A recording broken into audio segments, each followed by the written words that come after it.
What's up guys, Perry from Rockville here, and today we're going to show you how to set up your Rock Shaker 10 to your home theater setup. Now another way we can use our Rock Shaker 10 is with our home theater setup right here. So we have our receiver that acts as the main hub, and then we have two speakers connected to the receiver.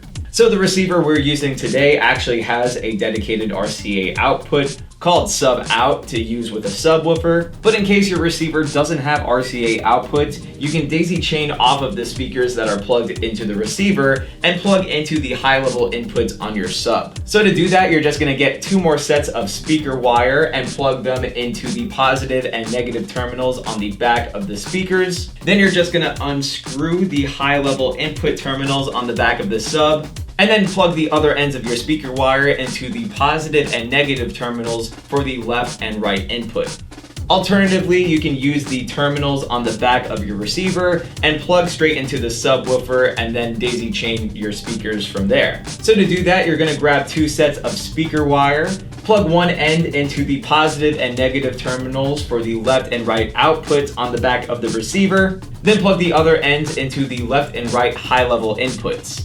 After that, you're going to daisy chain from your subwoofer to your speakers by taking two more sets of speaker wire, plug one end into the left and right high-level output of your subwoofer, then plug the other ends into the positive and negative terminals for your left speaker and right speaker. So again, this setup is just in case your receiver doesn't have the RCA output, but like I mentioned before, we have a dedicated RCA output for a subwoofer called sub out.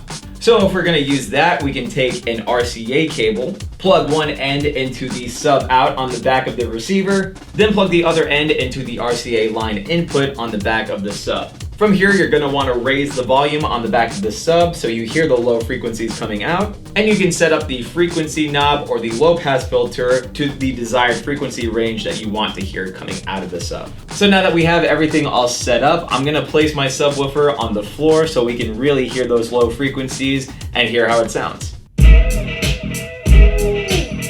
away, just really bumps. Oh yeah. Woo. Oh man, you're feeling it right here. And shaking the room a little bit. Ah man, sick.